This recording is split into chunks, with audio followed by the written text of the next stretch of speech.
Kita ini sudah tidak bisa lagi mengatakan yang penting kita sehat, yang penting kita selamat, yang penting kita bisa kerja, bisa ibadah, keluarga tentram, damai.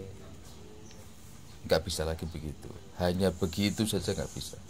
Kita harus memikirkan apakah masih ada orang-orang yang kelaparan, apakah masih ada orang-orang yang belum makan hari ini, apakah ada orang sekitar kita yang mereka kesusahan, kesulitan. Itu harus dipikirkan.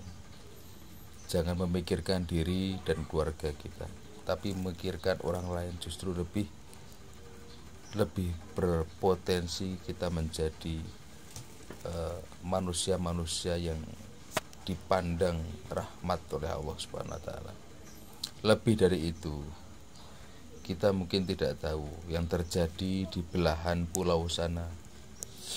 Pulau, ribuan pulau kita punya. Indonesia ini memiliki kekayaan yang luar biasa.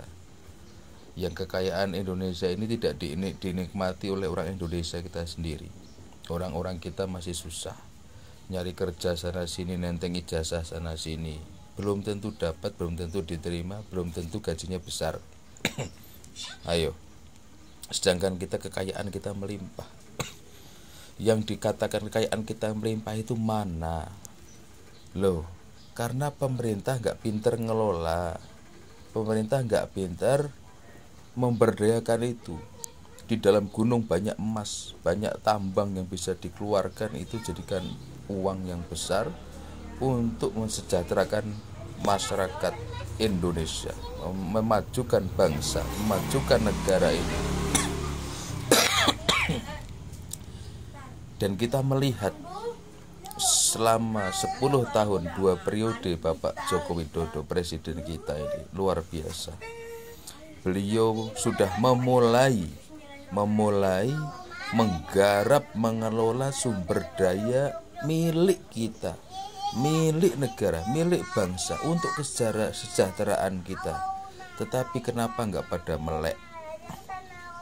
Ini sudah dimulai Pak Jokowi, jangan berhenti, harus dilanjutkan. Kalau Pak Jokowinya hanya 2 periode nggak bisa melanjutkan, ya periode selanjutnya, presiden selanjutnya harus melanjutkan semua yang sudah dimulai oleh Pak Jokowi. Sudah naik level kita, jangan turun lagi. Aduh, ini luar biasa. Masyarakat kita cara berpikirnya itu bagaimana? Kenapa ya yang sudah kemajuan, yang sudah loncatan yang sudah jauh, kenapa itu mau ditiadakan, mau diabaikan, diganti, mau dirubah? Belum tentu perubahan itu semakin lebih baik. Contoh, saya sering lihat di jalan itu, jalan sudah bagus, udah jalan cor beton loh ya, tahu-tahu pas lewat dihadang dengan palang. Di situ mohon maaf tidak bisa melewati, sedang ada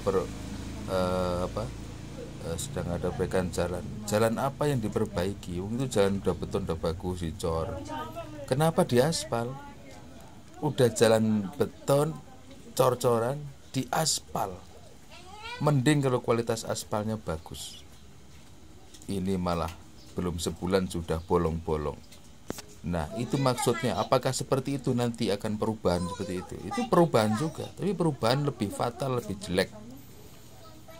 Itu. Jadi kayak ayat di Al-Quran itu, banyak orang-orang yang punya tipikal, dia merasa ingin merubah, tetapi perubahan itu bukan perubahan yang lebih baik, justru malah itu membuat kerusakan.